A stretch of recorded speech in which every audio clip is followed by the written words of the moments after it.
New player mistake number 2. Not properly shuffling your deck. How many times do you need to shuffle? What's the right way to shuffle? We are going to go over that right now.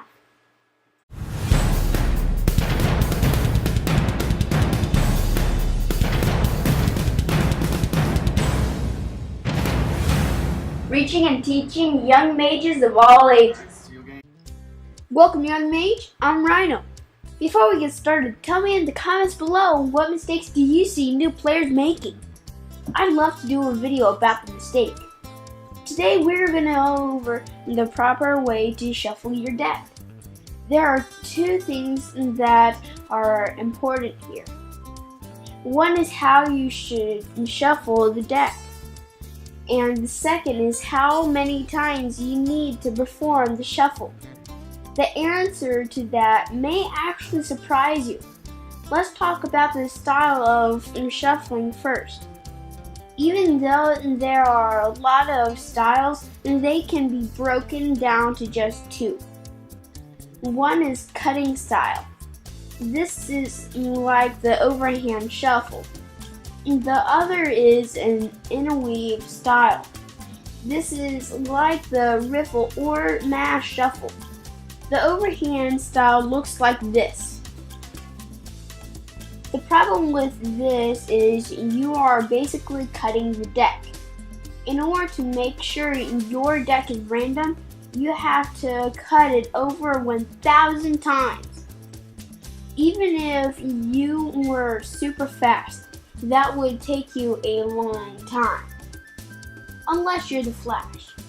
Then you can do it in no time. So don't use the overhand shuffle.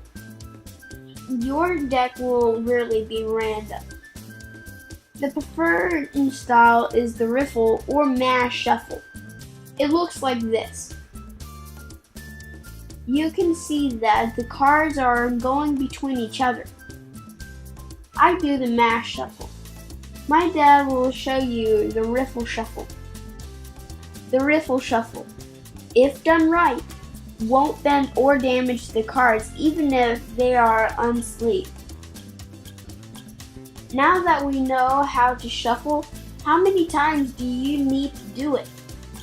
You may have heard that 7 times is the magic number.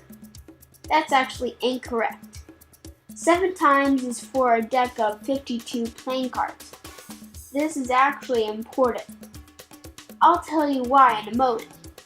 My dad found the original paper with the math. He went through the numbers. There are several equations that can be used.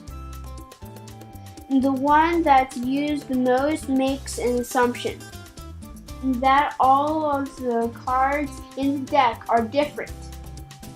This is true with playing cards, but not true with Magic. Even if you are playing a singleton format like Commander, you still have basic land in the deck. So not every card is unique.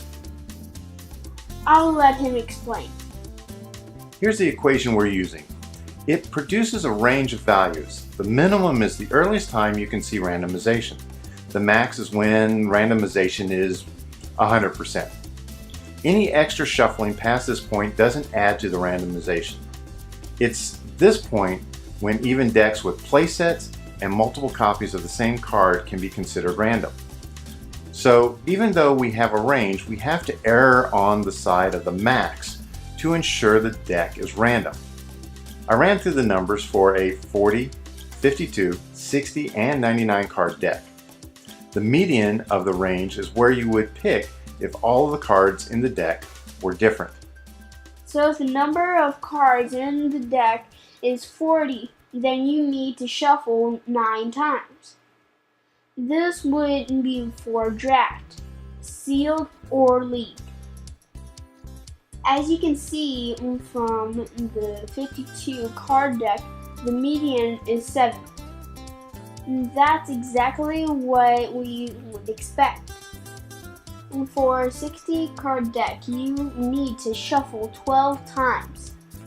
This is good to know after you have broken your deck apart and you need to get it back together really quick. And for a 99 card commander deck, you need to shuffle it 15 times. Shuffling a commander deck is very difficult, especially for younger players.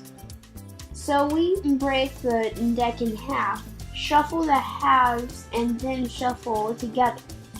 And keep in mind that you have to shuffle a lot more than 15 times if you do that though. So if you do an interweave shuffle and you shuffle it enough, your deck will be random. What do you think of this analysis? Do you shuffle your deck enough? And tell me in the comments below. If you like this video, consider subscribing. Just hit that Rhino down below. And don't forget the bell notification so you don't miss anything. These videos are possible because of my sponsor, Fire Cannon Games, and my generous patrons. Check out the videos on the side. They may interest you. I have more videos coming out soon. So, until then, Rhino out.